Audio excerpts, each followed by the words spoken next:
भेदथी भरेली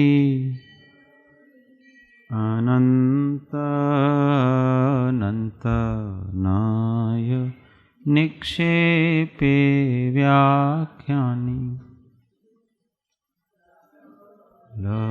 जगत हित कारिणी हारिणी मोह तारिणी भवाब्धि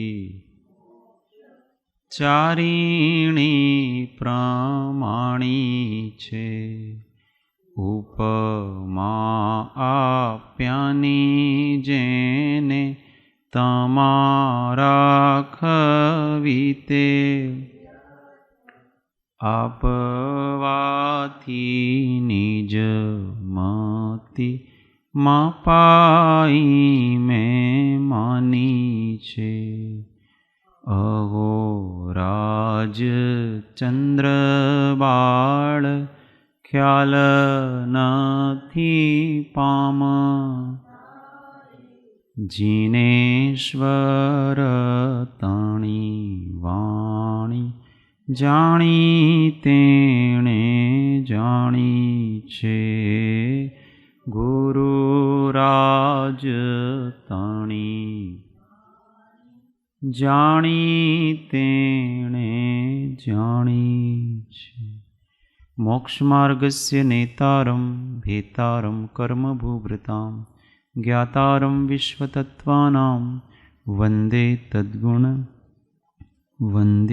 तद्गुणलब्धे ओम। जय सद्गुरु, जय जिनेन्द्र। स्वाध्याय में श्री तत्वार्थ प्रबोधिनी तत्वार्थ सूत्र टीका अध्याय 1 सूत्र 4 तत्वार्थों के स्वरूप निश्चय का विवेचन चल रहा है। उसमें अब अधर्मास्तिकाय का यथार्थ लक्षण के बारे में विचार करेंगे। पृष्ठ संख्या 61 हिंदी में, गुजराती में 52। सूत्र 1 सम्यक दर्शन ज्ञान चारित्राणि मोक्ष मार्ग 2 तत्वार्थ श्रद्धानम सम्यक दर्शनम 3 तनिसर्गा दधिगमाद्वा 4 जीवाश्रव बंध संवर निर्जरा मोक्षास्तत्वम। दूसरा सूत्र बोलो नरेश भाई।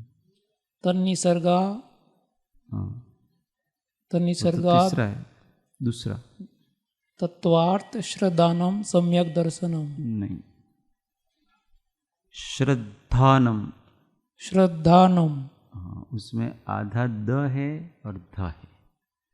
श्रद्धानम, श्रद्धानम नहीं, श्रद्धानम बोलो। श्रद्धानम श्रद्धानम।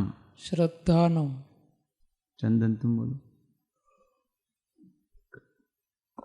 श्रद्धानम। श्रद्धानम, ये आधा द का उच्चारण होना चाहिए। अधर्मास्तिका का यथार्थ लक्षण पढ़ो। जो स्थिति रूप परिणत है उन जीव पुद्गलों की स्थिति अर्थात स्थिर रहने में जो अविनाभूत उदासीन निमित्त कारण है, ऐसा अर्थात शब्द नहीं है, पर इसने अर्थात शब्द लगाया, ये उसकी मति है। आपने कल 2 बार बोला था। हाँ, बहुत अच्छा। हमेशा पूरा का पूरा दिमाग रखना क्या है, आगे पीछे का 6 सेंस से करना पड़ता है। वो 6 सेंस अपने अंदर होना चाहिए।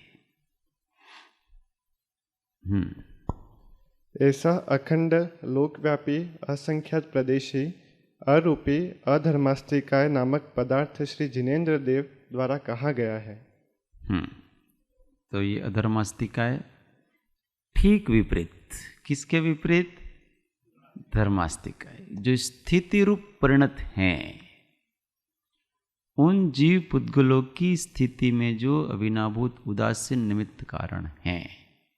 ऐसा कैसा है? अखंड है, लोकव्यापी है, असंख्यात प्रदेशी है, अरूपी, ऐसा अधर्मास्तिकाय नामक पदार्थ श्री जिनेन्द्र देव द्वारा देखा गया है।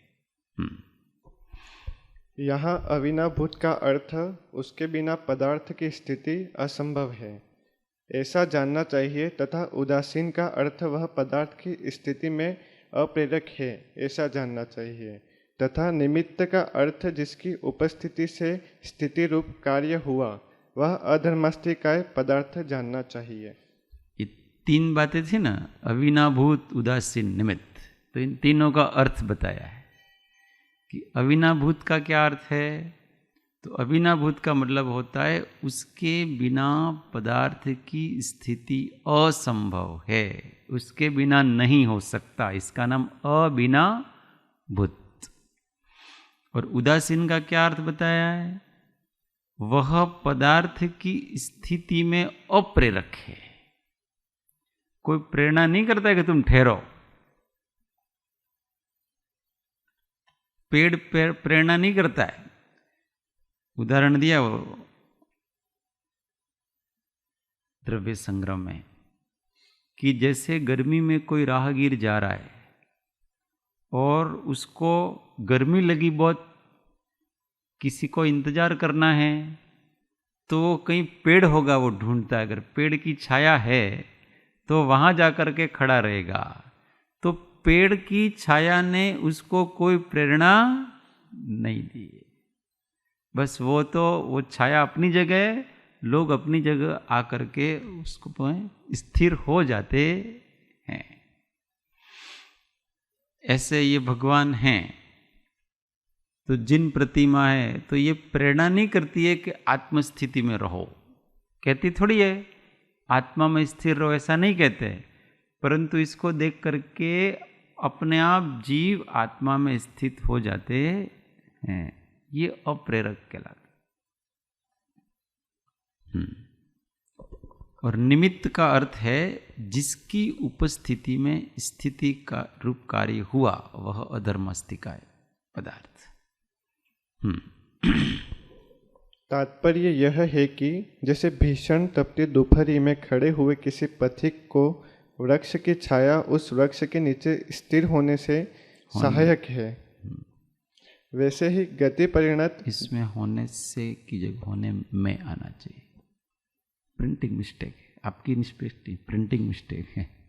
हाँ, वैसे ही गति परिणत जीव पुद्गल जो कि स्थिर होना चाहते हैं, उनकी स्थिति में जो अव्यक्त अरूपी पदार्थ उदासीन निमित्त रूप सहायक होता है, वह अधर्मास्तिकाय नामक पदार्थ श्री जिनेन्द्र देव की आज्ञा से मानना चाहिए। यहाँ गति परिणत जीव पुद्गल जो स्थिर होना चाहते हैं, यहाँ चाहते का मतलब ऐसे इच्छा ही नहीं समझना पर ऐसी पर्याय रूप परिणति उनकी योग्य है। यहाँ योग्यता समझ, इच्छा का मतलब पुद्गल को ऐसा थोड़ी होता है कि इधर से इधर घूम रहा है तो मैं स्थिर हो जाऊं, ऐसी इच्छा नहीं होती है उसकी। यहाँ चाहते का मतलब ऐसा है कि उस प्रकार का पर्याय रूप परिणत होने की उनकी योग्यता बन गई है, स्थिर होने की योग्यता बन गई है। इसका अर्थ यहाँ चाहना समझना चाहिए। तो जो इस प्रकार की पर्याय रूप परिणत होने की योग्यता वाले हैं, उनमें ये अधर्मास्तिकाय पदार्थ है, वो बाह्य निमित्त हो जाता है ऑटोमेटिक।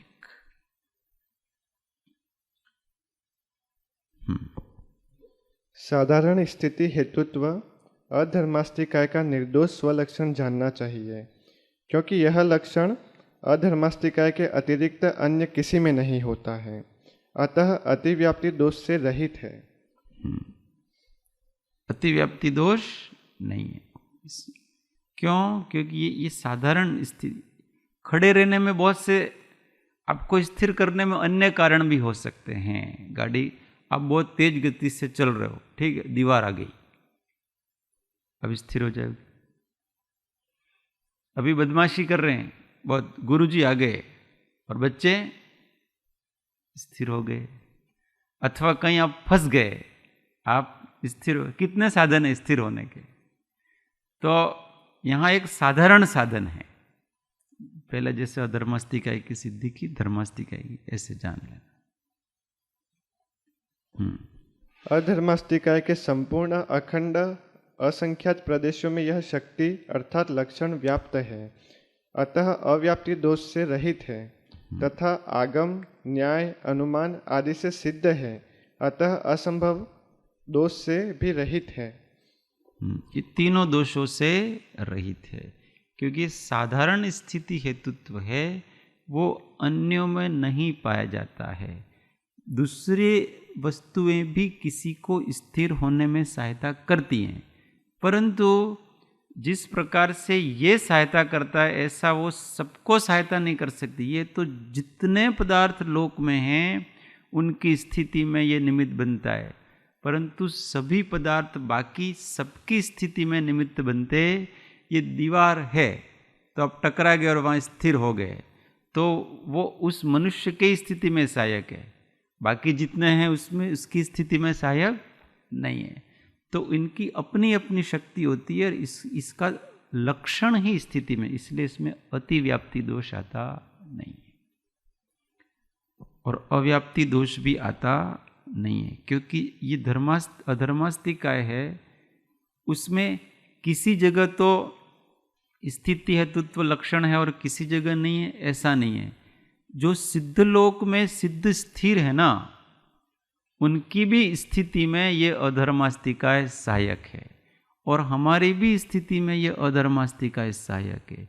नीचे कल कल प्रभा में जितने निगोदिया जीव हैं उनमें भी ये स्थिति में सहायक, सब जगह इसका लक्षण है, प्रत्येक प्रदेश में इसका लक्षण व्याप्त है, इसलिए अव्याप्ति दोष से भी रहित है। अतः साधारण स्थिति हेतुत्व लक्षण अधर्मास्तिकाय का निशंक रूप से स्वीकार करना चाहिए। शेष सिद्धि धर्मास्तिकायत्व जान लेनी चाहिए। बाकी जितने तर्क वितर्क धर्मास्तिकाय में उठे थे वो सारे तर्क वितर्क इसमें उठेंगे, तो उस तरह से इसका समाधान कर लेना चाहिए। एक की सिद्धि हो जाने से दूसरे की सिद्धि अपने आप हो जाती है। धर्मास्तिकाय है तो अधर्मास्तिकाय अवश्य ही है। प्रतिपक्ष एक साथ कैसे रहते होंगे, अभी प्रश्न। एक ही जगह ये, एक ही जगह तो काम को रोकते नहीं है क्या? धर्मास्तिकाय तो उसको चलाएगा और अधर्मास्तिकाय उसको स्थिर करेगा, तो फिर वो पदार्थ करेगा क्या, चलेगा कि स्थिर होगा? उसको करना क्या? एक तो उसको रोके रखा है और एक इसको चला रहा है और दोनों एक ही जगह हैं, तो उस पदार्थ का करना क्या? ये प्रश्न स्वाभाविक रूप से उठता है, इसलिए ये अप्रेरक है। तो जब चलने की योग्यता वाला कोई पदार्थ होता है तो उसमें धर्मास्तिकाय निमित्त बनता है, और जब स्थिर होने की योग्यता वाला बनता है तो उसमें अधर्मास्तिकाय होता है। वो जो दोनों वही जगह उसी जगह खड़े हुए हैं एक ही समय में, दोनों वहीं के वहीं हैं, षड्द्रव्य वहीं के वहीं हैं। जब बच्चा वहीं के वहीं है, प्रेम की आवश्यकता होती है तो मम्मी के पास चला जाता है, जाता है कि नहीं जाता है? और जब कठोर होना पड़ता है कहीं और कुछ है तो पप्पा उसको संभालते हैं नहीं? ये दोनों चीज़ें साथ में ही हैं, दोनों चीज़ें, पर जैसे जैसे जिसकी आवश्यकता हो वैसा वैसा वो निमित्त ले लेता है, बना लेता है, और वो कुछ नहीं करते।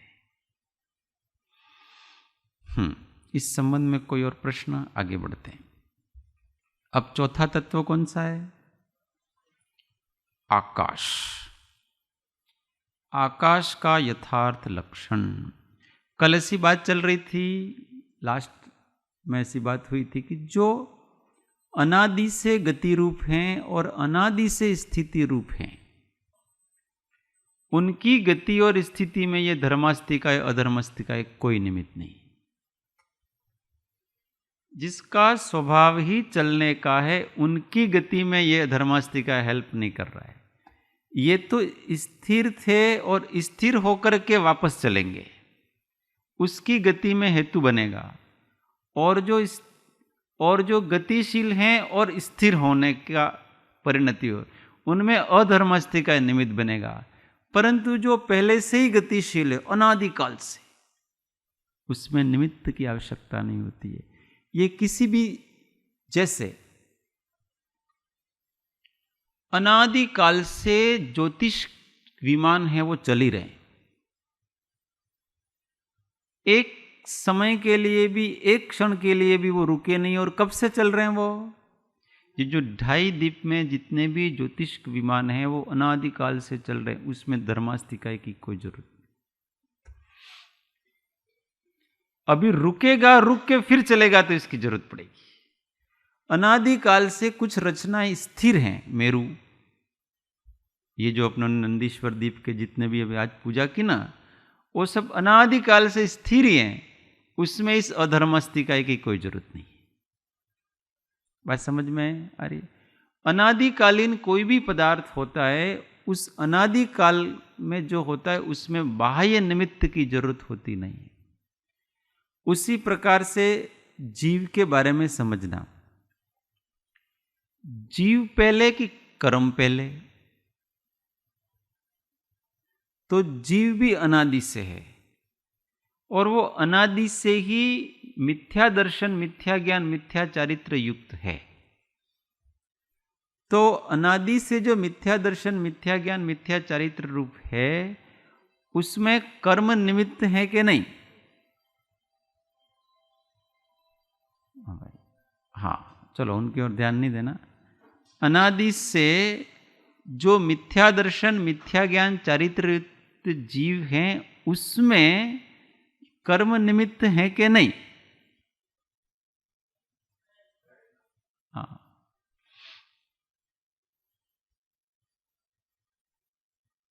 अब यही ये बात समझनी है। अनादि का जो भी होता है, जो अनादि से अज्ञान है, उस अनादि के अज्ञान में किसी की कोई जरूरत नहीं है। वो अनादि से, ये है कि कर्म भी अनादि से।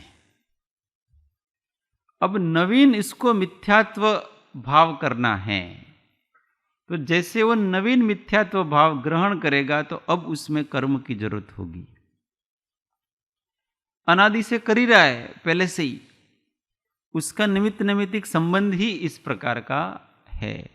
जो अनादिकालीन निमित्त नैमित्तिक संबंध होता है वो पहले से ही ऐसा बना हुआ है।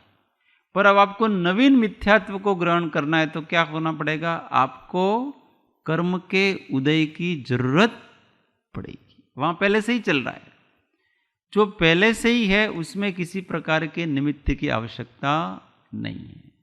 पहले से ही कोई जीव मुक्त है, मान लो ऐसा मान लिया, तो अब उसको मुक्ति की आवश्यकता नहीं है, मुक्ति के साधन की आवश्यकता नहीं है। समझ में आए?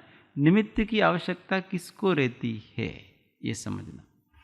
जैसे भैंस के से दूध निकलता है, गाय से दूध निकलता है, उसमें पानी और दूध पहले से ही मिले हुए हैं।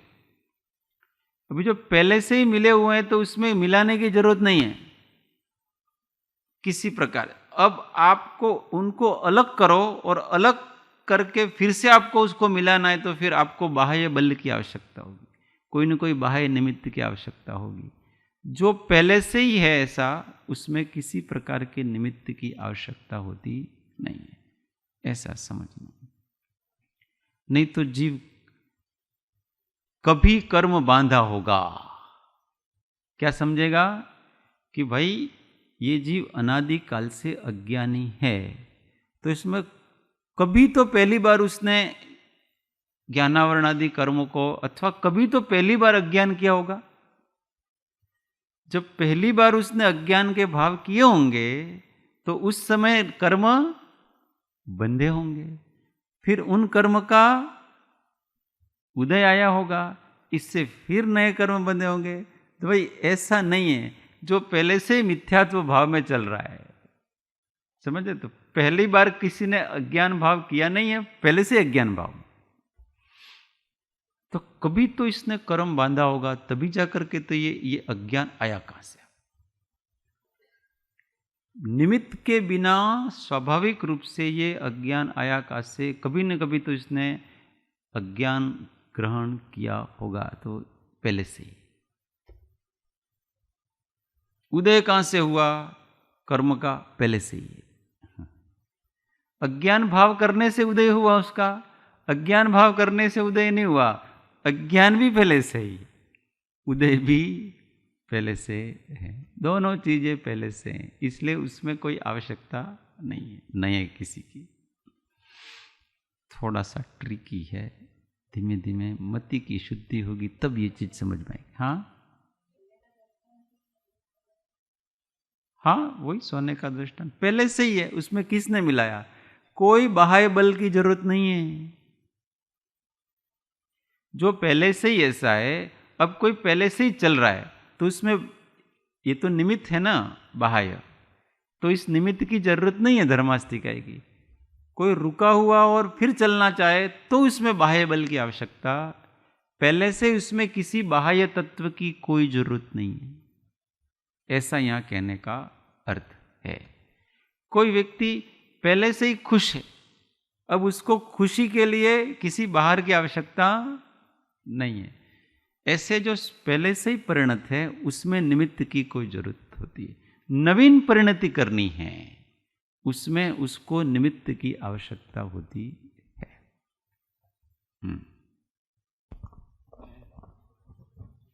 अनादि मिथ्या दृष्टि जीव, हाँ अभी वो तो देवलोक जाता है, नरक जाता है, निगोद जाता है अनादि, हाँ कभी समी हुआ नहीं है, तो उसका तो जन्म जन्मांतर में बहुत सारी परिणति उसने की होगी।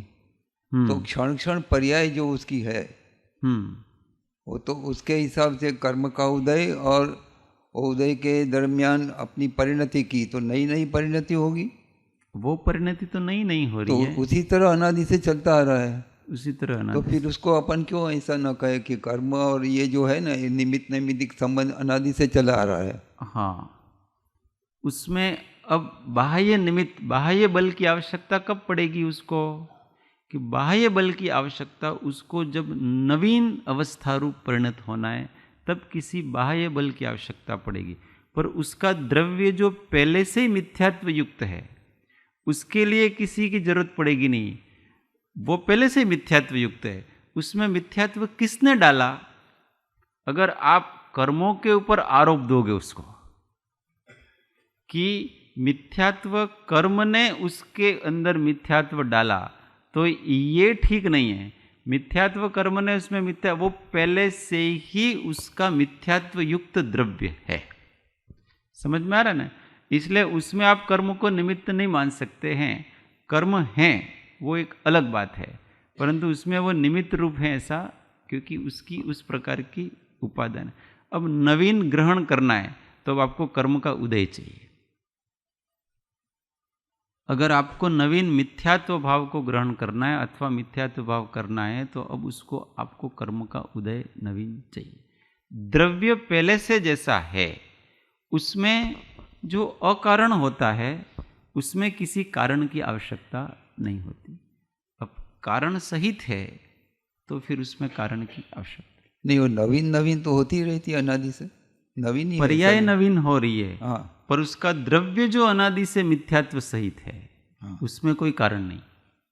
हाँ, वो द्रव्य ही मिथ्यात्व सहित है, ऐसा नहीं है कि वो पर्याय मिथ्यात्व सहित है, वो द्रव्य ही मिथ्यात्व सहित है और उसको किसी ने नहीं बनाया है। अगर अनादि में भी आप कर्मों को निमित्त मानेंगे तो फिर ये पारिणामिक भाव जितने भी हैं, भव्यत्व अभव्यत्व, इन सब में आपको निमित्त मानना पड़ेगा। कोई अभव्य है, किस कर्म के उदय से अभव्य है, और कोई भव्य है, किस कर्म के उदय से भव्य है।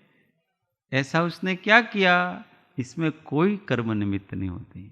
जो अनादि काल से उसकी जिस योग्यता है उसमें कोई निमित्त की आवश्यकता पड़ती नहीं। यहाँ ऐसा समझाना चाह रहे हैं। अब आकाश का यथार्थ लक्षण। अवगाहनत्व अर्थात जो सभी द्रव्यों को स्थान देने में समर्थ है, वह अखंड सर्वव्यापी अनंत प्रदेशी अरूपी आकाश तत्व श्री तीर्थंकर देव द्वारा कहा गया है। तो इसका लक्षण, जो सभी द्रव्यों को स्थान देने में समर्थ है। अवगाहनत्व का मतलब यहाँ ये समझना है कि जो सबको स्थान देने में समर्थ है, खुद को भी और दूसरों को भी। ऐसा अखंड एक ही हैं। ये लोक और अलोक का जो भेद किया है वो वास्तविक भेद नहीं है। ये तो जितने आकाश में जीव, पुद्गल, धर्मास्तिकाय, अधर्मास्तिकाय और काल, ये 5 द्रव्य जितने आकाश में रहते हैं उसको लोक कहते हैं और बाकी को अलोक कहते हैं। पर ऐसे आकाश के 2 पार्ट नहीं हैं कि ये लोकाकाश, ये अलोकाकाश, ऐसा कोई 2 पार्ट।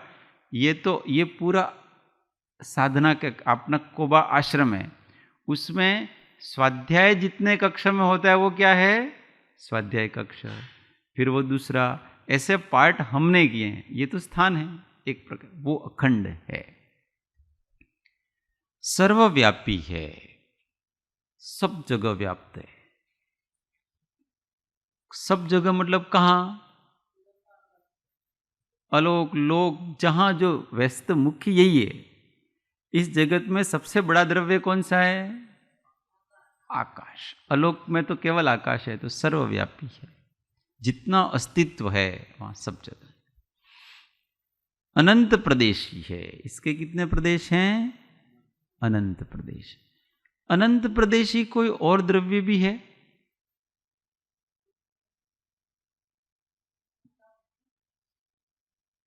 हाँ बोलो, पुद्गल अनंत प्रदेशी है कि नहीं? फिर भी सूत्र में ऐसा आएगा, संख्यात, असंख्यात और अनंत प्रदेश पुद्गल के होते हैं। ऐसे आएगा कि नहीं आएगा? तो पुद्गल अनंत प्रदेशी किस अपेक्षा से है? तो वास्तव में पुद्गल है वो प्रदेश, आकाश प्रदेशों की अपेक्षा इसको अनंत प्रदेश नहीं कहा गया है। उसको पुद्गल परमाणु उनके अनंत है उस स्कंद में। तो पुद्गल परमाणु की, इसको स्थान की अपेक्षा नहीं कहा गया है। पुद्गल परमाणु उसमें अनंत है, उन पुद्गल परमाणु को प्रदेश का है और इस अपेक्षा से उसको अनंत प्रदेश। अभी ये जो है माइक, ये अनंत प्रदेशी है, परंतु अनंत प्रदेशी का मतलब ये नहीं है कि वो सारे लोक में अथवा अलोक में व्याप्त हो जाएगा, ऐसा नहीं है। यहाँ केवल परमाणु अनंत है, इसमें प्रदेशों की अपेक्षा से या स्थान की अपेक्षा से अनंत कहा गया नहीं। इसलिए अनंत प्रदेशी स्थान की अपेक्षा केवल और केवल आकाश है, बाकी कोई अनंत प्रदेशी नहीं। फिर कैसा है? अरूपी है, दिखता नहीं है। कल बात हुई थी ना, ये जो दिखता है क्या है? चंदन, ऊपर आकाश दिखता है कि नहीं? तो ये क्या है? पुद्गल है। Very good. ये क्योंकि जो भी दिखेगा वो पुद्गल ही होगा, कुछ नहीं ऐसा नहीं कह सकते आप। दिखता है इसका मतलब पुद्गल तो है। ऐसा आकाश तत्व श्री तीर्थंकर देव द्वारा कहा गया है। ये आकाश ऊपर ही रहता है कि नीचे भी रहता है? सब जगह रहता है। अपने अंदर भी है, अंदर भी है, सब जगह जहाँ जाए। वैसे तो हम ही उसके अंदर हैं, वो अपने अंदर नहीं है, हम ही उसके अंदर है, सब उसके अंदर है, सब आकाश में है। अर्थात सबको स्थान, यहां से पढ़ो, अर्थात सबको स्थान देना आकाश का निर्दोष लक्षण जानना चाहिए, क्योंकि यह लक्षण आकाश के अतिरिक्त अन्य किसी में भी नहीं है, अतः अतिव्याप्ति दोष से रहित है। हाँ, ये लक्षण और किसी में भी नहीं है। वैसे अवगान लक्षण और द्रव्यों में भी है, पुद्गल में भी अवगाहना होती है, वो किसी और को स्थान दे सकता है। अब दूध में शक्कर मिलाओ तो वो दूध शक्कर को अवगाहित करेगा कि नहीं करेगा। परंतु जिस प्रकार से आकाश का स्वरूप ही स्थान देना है वैसा उसमें, और सबको नहीं दे सकता है वो केवल शक्कर को अवगाहित करेगा, पर उसमें पत्थर डालो तो पानी ऊपर आ जाएगा, वो स्थान नहीं दे सकता है उसको। तो उसकी अपनी सीमित अवगाहना, इसकी असीमित अवगाहना है। ऐसा आगम कहता है कि एक प्रदेश है आकाश का, उस एक प्रदेश में अनंतानंत जीव, उससे अनंतानंत पुद्गल, धर्मास्तिकाय और काल, ये सब उसके एक प्रदेश में समाहित हो सकते हैं। ऐसी उसका सामर्थ्य है। तो इसलिए वो अतिव्याप्ति दोष से रहित है, दूसरे में नहीं जाता। यह लक्षण अनंत आकाश में सर्वत्र व्याप्त है, अतः अव्याप्ति दोष से रहित है। जितना आकाश है वहाँ सब में ये लक्षण है।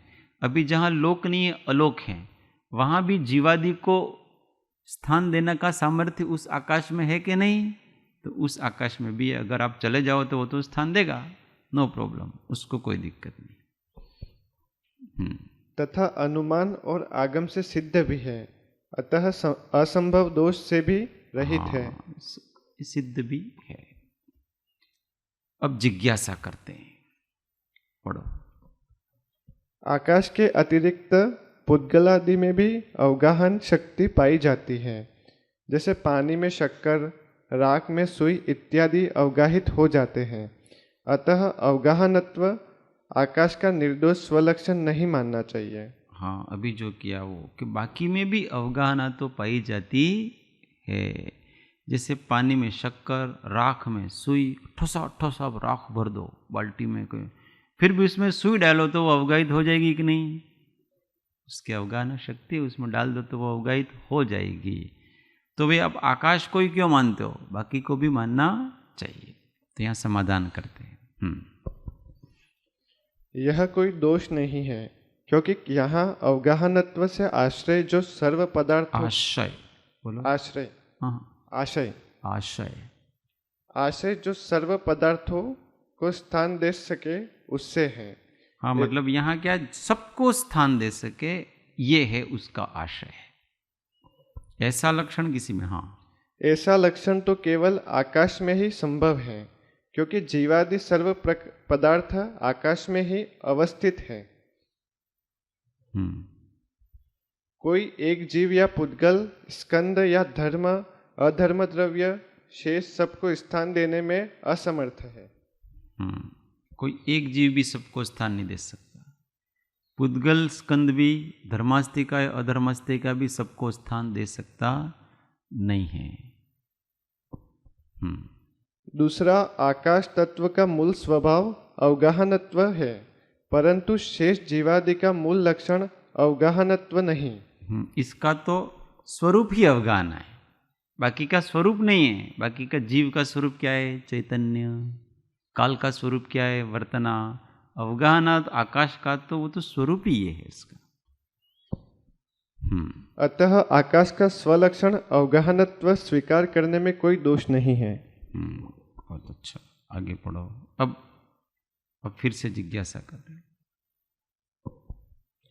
आकाश की तरह अखंड अरूपी धर्मास्तिकाय और अधर्मास्तिकाय में भी जीवादि शेष सभी द्रव्य रहते हैं। हाँ, अभी ये प्रश्न किया कि धर्मास्तिकाय सब जगह पूरे लोक में व्याप्त है, अधर्मास्तिकाय भी सारे लोक में व्याप्त है, तो उसमें ये सब जीव वगैरह रहते कि नहीं रहते हैं?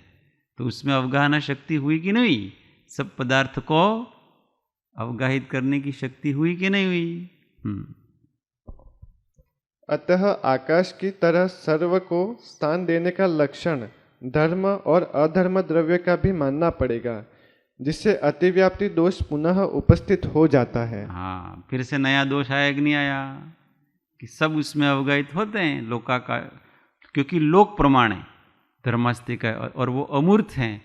जो अमूर्त है वो सबको स्थान, लोक में जितने पदार्थ हैं उसको स्थान दे सकता है। अब इसका क्या जवाब है? आगे जवाब देंगे। नहीं, ऐसा नहीं है, क्योंकि लोक के बाहर जो अलोकाकाश है उसे स्थान देने में धर्म अधर्म द्रव्य समर्थ नहीं है। हाँ, लोक प्रमाण है, इसलिए लोक में जितने पदार्थ हैं उसको तो वो अवगाहना दे सकता है, परंतु अलोक में धर्मास्तिकाय अलोक को स्थान देने में असमर्थ है। इसलिए अलोक में तो फिर वो आकाशी और आकाशी उसको स्थान दे सकता है। फिर से जिज्ञासा करते हैं। अंतिम, जब कुछ भी पता नहीं पड़ता है ना, जब हार जाता है ना शिष्य, वादी प्रतिवादी होता है, जब हार जाता है तो वो मूल से ही नकार देता है। आप ये तर्क वितर्क करते हो, ये है वो है, परंतु ये है ही नहीं, वस्तु ही नहीं है, अभी वो ऐसा कहेगा। हाँ।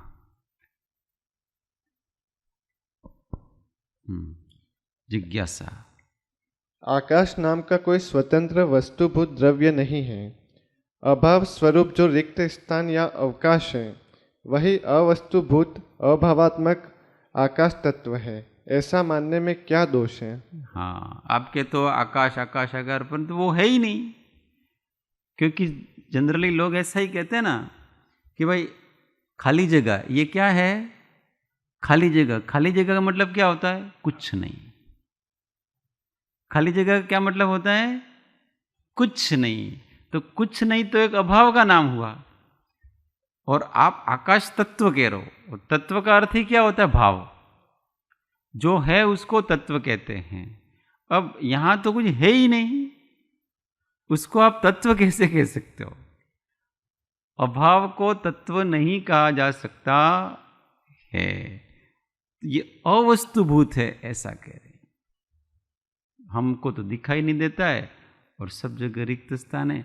यहाँ कोई आए, स्वाध्याय हॉल में क्या है भाई? तो क्या क्या बताएगा? यहाँ कुर्सियाँ हैं, यहाँ पर मनुष्य बैठे हुए हैं, यहाँ पर पंखे भी हैं, यहाँ पर ये है, इसके अलावा क्या है? इसके अलावा कुछ नहीं। तो क्या ये सही बात है? इसके अलावा कुछ नहीं है? तो यहाँ का जो स्वाध्याय हॉल का आकाश है वो है कि नहीं? ये सब निकाल दिया जाए। चलो अभी इस स्वाध्याय को डेमोलिश कर दिया जाए, फिर क्या बचेगा? आकाश ही बचेगा। मूल में तो उसको तो हम है ही नहीं, ऐसा कहते हैं, वो तो है ही नहीं। अभी यहाँ स्वाध्याय हॉल, यार कोई नया आया ना व्यक्ति, यहाँ पहले आपके एक हॉल था, वो कहाँ गया? अब तो यहाँ कुछ नहीं है। तो वास्तव में ऐसा है कि यहाँ कुछ नहीं है? ऐसा नहीं। अब यहाँ केवल आकाश है और कुछ नहीं है, और कुछ नहीं है, पर आकाश तो है। इसलिए आकाश हर जगह है। तो ये अवस्तुभूत पदार्थ नहीं है, ये भी द्रव्य गुण पर्याय से युक्त एक पदार्थ है। ये भी एक द्रव्य है, इसके भी अपने गुण हैं, इसकी भी अपनी पर्याय है। इसको पदार्थ कहते हैं, इसको वस्तु कहते हैं। हाँ, अरूपी दिखता नहीं है, इसलिए अपने को भ्रम होता है, परंतु स्थान देने वाला भी कोई पदार्थ है। उसका स्वभाव ही ऐसा है। जैसे जीव का स्वभाव चैतन्य है, ऐसे उसका स्वभाव है, पर ऐसा नहीं मान सकते हैं कि ये कोई है ही नहीं, ये है। समाधान: नहीं, ऐसा नहीं मानना चाहिए, क्योंकि सत को असत मानना मिथ्यात्व का लक्षण है। हाँ, सत को असत मानना वो क्या है? मिथ्यात्व का लक्षण है। क्योंकि सत का है, सत द्रव्य लक्षणम, और द्रव्य कितने का है? भगवान ने 6 द्रव्य के हैं, उसमें आकाश को भी द्रव्य का, तो सत है कि नहीं? तो फिर असतभूत नहीं कह सकते उसको। जैसे जीव, पुद्गल आदि पदार्थ सतरूप है, काल्पनिक या अभाव स्वरूप नहीं, उसी प्रकार आकाश भी एक सतरूप पदार्थ है। और जैसे जीवादि के अपने अपने चेतनादि स्वलक्षण है, वैसे आकाश का भी अवकाश या स्थान देना लक्षण है। आगे यहाँ अवकाश का अर्थ कुछ नहीं रूप, रिक्त स्थान न होकर अन्य को स्थान देने रूप सत पदार्थ है। कुछ नहीं रूप, रिक्त स्थान न होकर अन्य को स्थान देने रूप सत पदार्थ है। अवकाश का अर्थ यहाँ ऐसा समझना चाहिए कि अन्य जीवादि पदार्थ जिसमें अवस्थित हो सके, ऐसा पदार्थ न कि असत रूप खाली जगह। आकाश भी जीवादि की तरह द्रव्य गुण पर्याय युक्त सत पदार्थ है, ऐसा मानना चाहिए। और जैसे अरूपी जीव धर्म अधर्म आदि द्रव्यों की सिद्धि, जैसे अरूपी जीव धर्म अधर्म आदि, अभी तुम ऐसा बोलोगे ना अरूपी जीव, हाँ ऐसा नहीं बोल, जैसे अरूपी जीव धर्म अधर्म आदि द्रव्यों की, हाँ बोलने में कहाँ रुकना क्या नहीं रुकना, इससे अर्थ का अनर्थ होता है। हाँ। तो ये सब अपने बोलने के उससे टोन से सामने वाला समझेगा। अभी मान लो ये लिखा ना हो और केवल इसको रिकॉर्ड किया जाए तो ये जैसे बोलेंगे वैसे ही अर्थ ग्रहण करेंगे। आगम अनुमान ज्ञान और न्याय से होती है, वैसे ही आकाश तत्व की भी सिद्धि होती है। जैसे इन अरूपी जीव धर्म अधर्म आदि द्रव्यों की सिद्धि आगम अनुमान ज्ञान और न्याय से होती है, वैसे ही आकाश तत्व की भी सिद्धि होती है। अतः अवगाहनत्व, आगम से कैसे सिद्धि होती है? आगम में भगवान ने कहा है आकाश तत्व है, तो ये सिद्धि होगी। अनुमान ज्ञान से कैसे सिद्धि होती है? कि स्थान देना उसका स्वभाव है, तो हम कहीं न कहीं खड़े हैं, इसका मतलब हमको कोई स्थान दे रहा है, तो उसका कार्य दिख रहा है, इसका मतलब कारण है। जहाँ कार्य होता है वहाँ कारण होता ही है, कारण के बिना कोई कार्य होता नहीं। और न्याय से भी सिद्ध है, जहाँ जहाँ कारण है वहाँ कार्य है, वहाँ वहाँ कारण है, ये न्याय से सिद्ध हो गया, तीनों से सिद्ध होता है। अतः अवगाहनत्व ही जिसका स्वरूप है, ऐसा सर्व पदार्थ को स्थान देने वाला अनंत प्रदेशी अरूपी आकाश नामक एक स्वतंत्र सत्ताभूत पदार्थ है, ऐसा मानना ही सम्यक श्रद्धान है। तो ये एक सत्ताभूत पदार्थ है, इसकी भी अपनी सत्ता है, असत नहीं है, ऐसा मानना चाहिए। ये सब जब षड द्रव्य जैसे हैं वैसे अपने ज्ञान में आएंगे तो अपने संसार संबंधी सारे भ्रम टल जाएंगे, विश्व की रचना संबंधी। और जब तक थोड़ा सा भी भ्रम बना रहता है, ये कैसे, ये यूँ कैसे, ये चलता कैसे, ये स्थिर कैसे, तो निमित्त क्या है, उपादान क्या है, क्या क्या पदार्थ हैं, ये विश्व की रचना किस किस प्रकार से हुई है, कितने द्रव्य हैं, किस प्रकार से पदार्थ काम करते हैं, किस किस प्रकार से निमित्त निमित्त रूप का परिणमन हो रहा है, ये सारी विश्व व्यवस्था को अपने को जानना चाहिए। और जब तक ये विश्व व्यवस्था पूरी तरह से हमारे ज्ञान में नहीं आती, तब तक हमारे विकल्प बने रहते हैं जानने के, अव्यक्त रूप से बने रहते हैं, क्योंकि अव्यक्त रूप से अज्ञान, जितना अज्ञान होगा उतने विकल्प अंदर हैं, और जितना जितना ज्ञान होता जाएगा उतने उतने विकल्प नष्ट हो चुके हैं। जिसको नहीं जानते हैं उसके संबंधी ही जानने की इच्छा, भ्रम और विकल्प उठा करते, और एक बार जिसको जान लिया उसके संबंध में न कोई इच्छा रहती है जानने की, क्योंकि जान लिया, न कोई विकल्प रहता है, न कोई भ्रम रहता। स्विट्जरलैंड कोई नहीं गया है तब तक इच्छा बनी रहेगी। लोगों के छे यार घणो सारू छे, बोले काले एक भाई साथे हमारे बात थी थी, तो ऐसे सामान्य पूछा कि आपके कहाँ है क्या, मैंने कहा जुलाई में मैं बाहर हूँ। अच्छा बाहर हो तो कहाँ हो? भाई मैं लंदन जाऊँगा। ओ तो आप ऐसा करो ना, उसके पास में ही स्विट्ज़रलैंड ने अच्छी अच्छी जगह हैं, आप उनको कौन 2-3 दिन का टूर बनाए जाने का। अब कब जाओगे आप, क्या है? तो मैंने कहा भाई साहब आप अभी की बात करें, मैं कितनी बार जाके आया हूँ आपको पता नहीं है। हम भूल जाते हैं और फिर नई इच्छा जागृत होती है। इससे जो छोड़ दो उसको पूरी तरह से छोड़ दो। हमको कहीं भी जाने की इच्छा क्यों होती है? देखने के लिए वगैरह।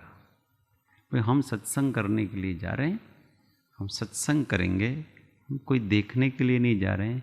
देखने की इच्छा से तो भ्रमण होता है। देखने की इच्छा क्या होता है?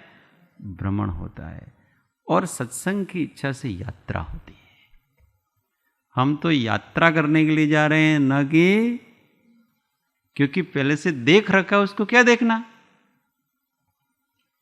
जिसको नहीं देखा हो उसको, अच्छा हम स्विट्जरलैंड जाएंगे, वहां क्या देखेंगे? आप स्विट्जरलैंड जाओ, वहां क्या देखोगे?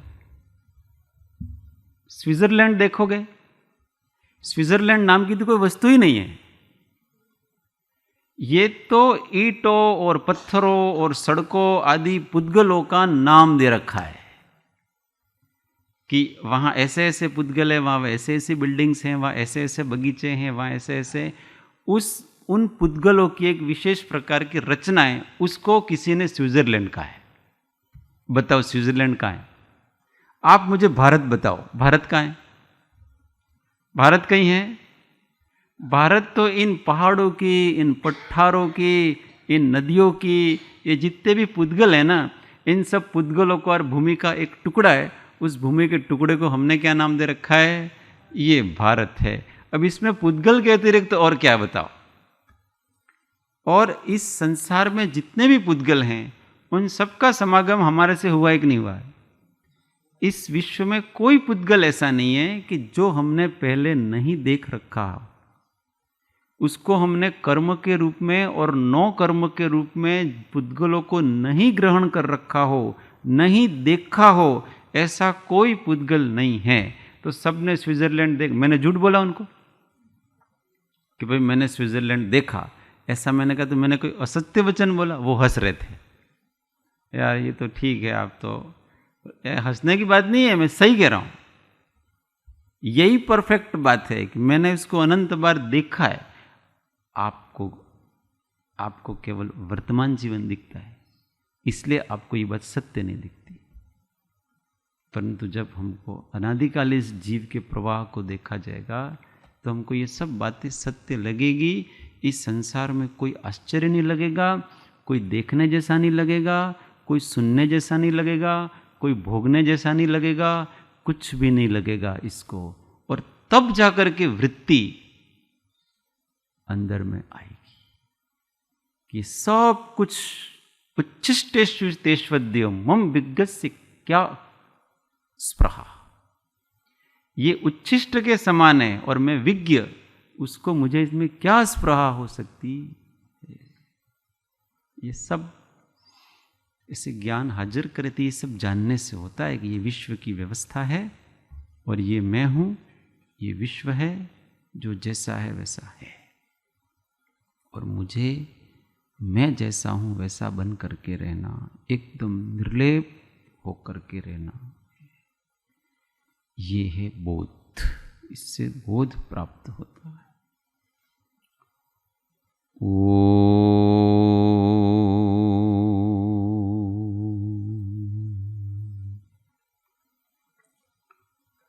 सुख धाम अनंत सुसंत चहि, दिन रात्र रहे तध्यानमहि, पर शांति अनंत सुधामय जे, प्रणमो पद तेवर तेज, ओ प्रणमो पद तेवर तेज। बोलो महावीर स्वामी पंच परमेष्ठी परम कृपाल सद्गुरु सब संतन की जय। शुद्ध आत्मदेव की जय।